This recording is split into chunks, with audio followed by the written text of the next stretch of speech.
Assalamualaikum. Entry kali ni Umi nak share resipi kuih legend iaitu Seri Muka atau orang utara panggil pulut sekaya. Resipi ni dikongsi oleh seorang sahabat di Facebook. Cuma Umi ada olah dengan menambah satu bahan special ni bagi menambah rasa sedap pada kuih ni. Kalau buat minum petang dengan teh kosong sambil membawang, confirm lah tak sedar dah habis setalam. Dengan kelembutannya yang bergedik-gedik gitu. Banyak poin-poin penting yang Umi dah highlight di sepanjang video ni. Jadi jom tonton sampai habis. Untuk lapisan bawah, Umi guna beras pulut jenama floral. Kalau nak hasil pulut yang lebih sedap, guna beras pulut susu. Ni sebab tak ada stok, jadi Umi guna je yang biasa. Yang ni cawan matrix yang Umi gunakan untuk menyukat bahan-bahan untuk buat kuih Seri Muka ni. Dalam bekas atau mangkuk yang besar, masukkan 1,5 cawan beras pulut. Tuang air hingga menutupi permukaan beras pulut dan rendam lebih kurang 2 jam dah memadai. Yang Umi perasan, beras pulut jenama floral ni sangat mudah empuk, jadi tak perlu rendam lama-lama. Sementara tunggu beras pulut siap direndam, sediakan dalam mangkuk sederhana besar. Tuangkan 2 cawan santan cair. Masukkan 1 sudu kecil garam dan 1 sudu kecil minyak masak. Kalau guna santan fresh dah tak perlu masukkan minyak ya. Tujuan Umi campurkan garam siap-siap dalam santan ni supaya dapat rasa garam tu dah cukup rasa atau belum. Bila dah ada rasa lemak-lemak masin tu kira okey dah.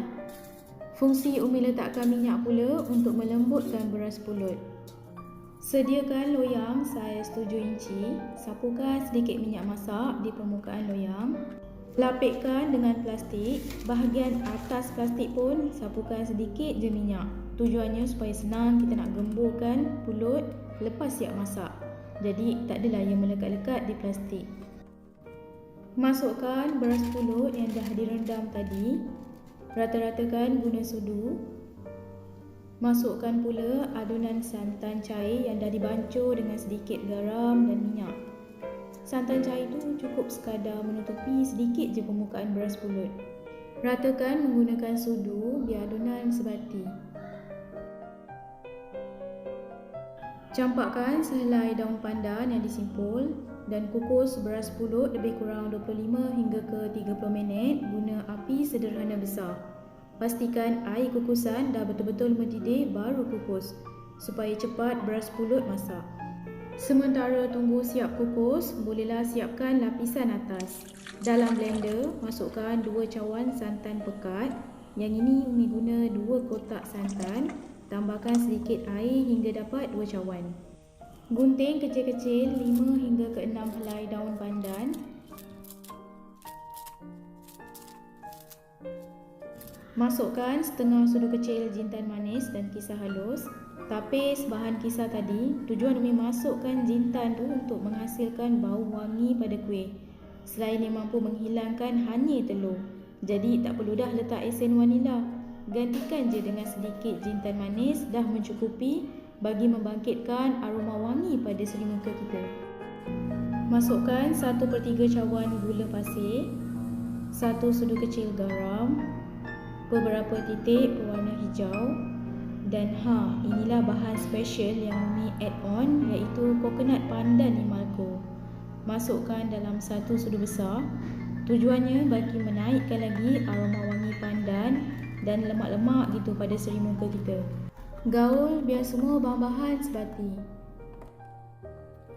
Masukkan 3 sudu besar tepung gandum. Tepung ni memang Umi kurangkan, barulah dapat tekstur kuih yang lembut bergedik-gedik gitu. Makan pun sedap je, tak padat dan tersekat kat kerongkong.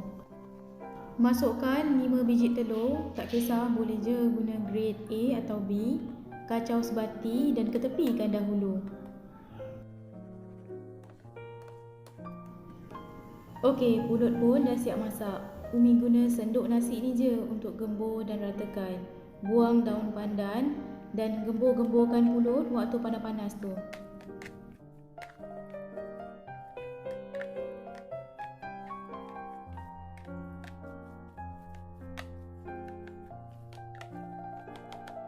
Sediakan loyang talam 8 inci, oles dengan sedikit minyak.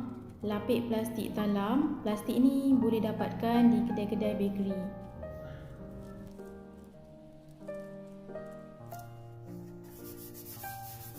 Oles semula permukaan plastik tadi dengan sedikit minyak, ratakan di keseluruhan bahagian. Plastik yang ni Umi tersalah beli, sepatutnya beli yang lagi besar supaya dapat cover sampai di bahagian atas. Jadi mudah kita nak tarik untuk keluarkan kuih lepas siap masak nanti. Masukkan pulut yang dah digembur tadi.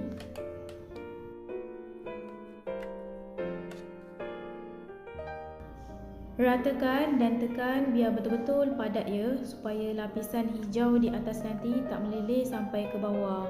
Nanti tak berseri kuih kita. Dah padat, goreskan guna garpu. Cocok-cocok sikit supaya lapisan hijau di atas nanti melekat elok dengan permukaan pulut.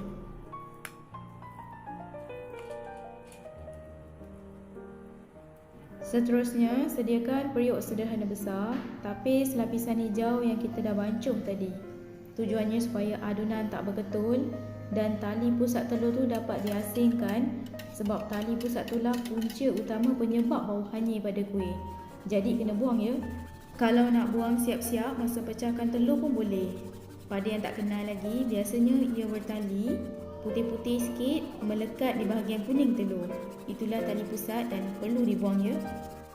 Dah siap tapis, panaskan lapisan hijau hingga naik wap je. Guna api paling perlahan, sentiasa kacau untuk elak adunan berketul.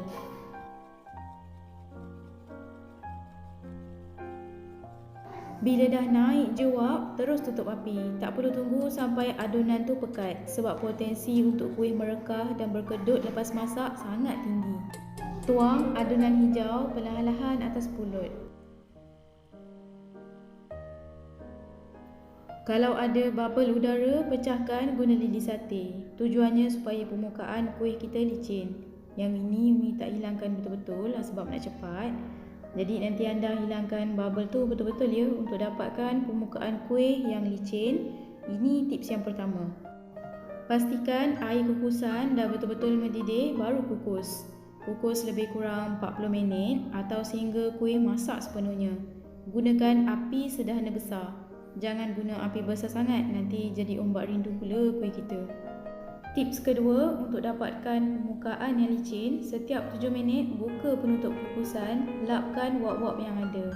Sambung ulang proses ni hingga minit ke-40. Lepas 40 minit, buka penutup kukusan dan biarkan sambung kukus 10 minit tanpa penutup. Tujuannya untuk keringkan permukaan atas kuih. Bila sentuh, kuih tak melekat di jari dan boleh juga cucuk guna lidi. Kalau lidi keluar bersih, maknanya kuih dah masak elok. Kalau tak, sambung je masak sekejap. Pastikan kuih dah betul-betul sejuk baru keluarkan dari loyang untuk dipotong. Sisipkan tepi-tepi kuih guna pisau pemotong plastik yang dah digrease dengan sedikit minyak. Untuk dapatkan potongan yang kemas, Umi buangkan sedikit di bahagian tepi-tepi penjuru kuih. Yang ini optional je, kalau tak nak buat pun tak apa.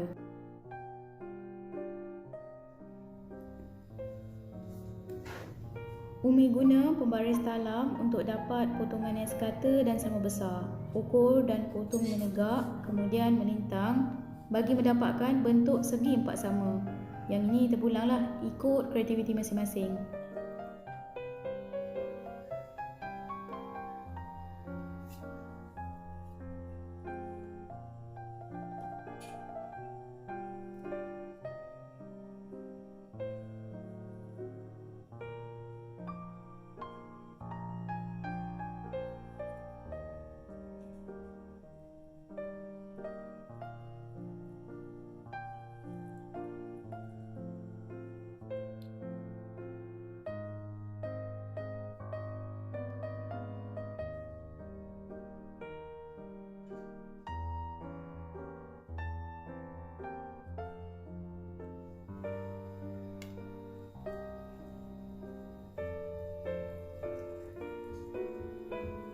Okey, siap dah seri muka bergedik by Umi. Selamat mencuba.